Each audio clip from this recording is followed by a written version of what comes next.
था, पूरा बताइए। देखिए, पहली बात तो ये जो सोशल मीडिया में दिखाया जाता है उसमें कोई सच नहीं होता, क्योंकि सोशल मीडिया में लोग अपनी तरफ से जो दिखाना चाहें वो दिखाते हैं। सच्चाई है, जो भी वीडियो वायरल हुआ है उसमें सबसे बड़ी सच्चाई है कि अगर आप एंटी इंडिया स्लोगन्स लगाएंगे और अगर आप ये बोलेंगे कि हिंदुस्तान मुर्दाबाद या फिर कश्मीर के बारे में बात करेंगे तो फिर बंदा किसी तरीके से तो रिएक्ट करेगा या फिर हंस के चला जाएगा।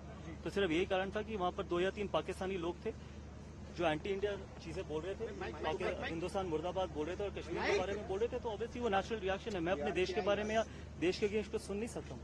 यानी कि आप कह रहे हैं कि जब आप यहाँ से कमेंट्री खत्म करके निकल रहे थे तो लगातार इस तरफ से इस तरह के नारे लगातार लगाए जा रहे थे। बिल्कुल, और इसी के कारण वो रिएक्शन था। अगर आप गालियां देंगे या देश के बारे में कुछ उल्टा बोलेंगे, अगर पर्सनली भी गालियां देंगे तो आप क्या एक्सपेक्ट करते हैं कि हंस के चले जाऊं या कुछ ना बोल के चले जाऊं? उस तरीके का तो मैं व्यक्ति हूं भी नहीं। सर क्या कहेंगे ऐसे लोगों को आप?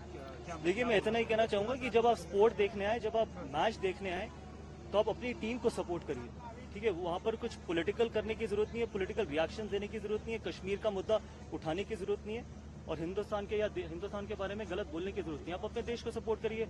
वहां पर हिंदुस्तानी क्राउड भी था, वो अपने प्लेयर्स को सपोर्ट करा था, तो इसमें क्या खराबी?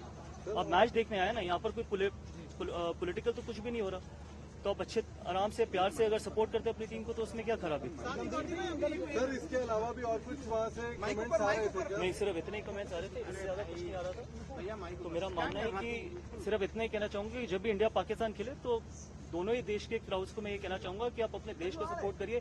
किसी भी खिलाड़ी को या किसी भी व्यक्ति को ना उसके देश के बारे में कुछ गलत बोलिए, ना कश्मीर के बारे में कुछ बोलिए। ऐसा डाला गया कि मीडिया पे कि धोनी की आवाज आ रही थी, उस पर आपने रिएक्ट किया, ऐसी बात? देखिए, तभी मैं कह रहा हूँ ना, सोशल मीडिया में जो दिखाया जाता है वो अपनी मर्जी से ट्विस्ट किया जाता है। सोशल मीडिया में दिखाया जाता है जो मन करता है उस तरीके से दिखाया जाता है, क्योंकि सोशल मीडिया में सब कुछ तो कैप्चर होता नहीं है और सब कुछ तो दिखाया जाता नहीं है। तो मेरा मानना है कि अगर वहां पर इंडियन क्राउड था, वो अगर किसी को भी सपोर्ट कर रहा था या किसी के भी नारे लगा रहा था तो मेरी तरफ से नहीं लगा रहा था। मैंने तो उन लोगों को रिएक्ट किया था जिन लोगों ने मेरी तरफ या फिर हिंदुस्तान मुर्दाबाद के नारे लगाए थे। मुझे वहाँ पर 3-4 लोग इस तरीके के खड़े थे, तो उससे आप मुझसे क्या एक्सपेक्ट करते हैं कि कुछ ना बोला जाए? और गौतम भाई, कई बार हमने देखा कि इस तरीके से वीडियोज होती हैं तो कुछ जो शरारती तत्व होते हैं वो नीचे ऑडियो लगा देते हैं उसकी, ताकि पूरे सिचुएशन को छेड़खानी कर देते हैं। माइक ऊपर करना वीडियो में उस तरीके से भी हरकत की जा सकती है। देखिए वो मुझे नहीं पता ऑनेस्टली कि किस तरीके से वो हरकत की गई है, किस तरीके से वो हरकत की गई है। जो मैं आपको बता रहा हूँ जो हुआ है उसी के चलते मैंने वो रिएक्ट किया। और अगर आगे भी कभी ऐसा होगा, अगर आगे भी कभी ये बोला जाएगा मेरे देश के प्रति, तो फिर ऑब्वियसली इसी तरीके का रिएक्शन होगा।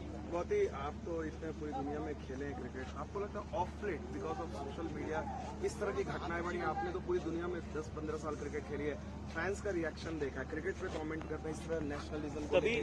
कभी मैंने ये बोला कि जब मैं दोनों देशों के क्राउड से ये कहना चाहूंगा कि जब आप इंडिया पाकिस्तान का मैच देखना है तो मैच देखिए, मैच को एंजॉय करिए, अपने देश को सपोर्ट करिए, अपने खिलाड़ियों को सपोर्ट करिए। अल्टीमेटली जीतेगा एक ही। लेकिन अगर आप इन इवेंट्स में भी पॉलिटिसाइज करते हैं या देश के अगेंस्ट कोई नारे लगाते हैं तो वो कोई भी व्यक्ति एक्सेप्ट नहीं करेगा। अगर मेरी जगह वो कोई पाकिस्तानी होता और अगर इंडियन क्राउड कुछ ऐसा कर रहा होता तो वो भी इसी तरीके का रिएक्ट करता। गौतम सर, आपने शिकायत की है किसी से इसकी? नहीं, मैं शिकायत करने वाला व्यक्ति नहीं हूँ और मेरा मानना है कि आगे आने वाले वक्त में शायद सिक्योरिटी इसको बेहतर तरीके से हैंडल कर सकती है, ना कोई कमेंटेटर ना कोई खिलाड़ी।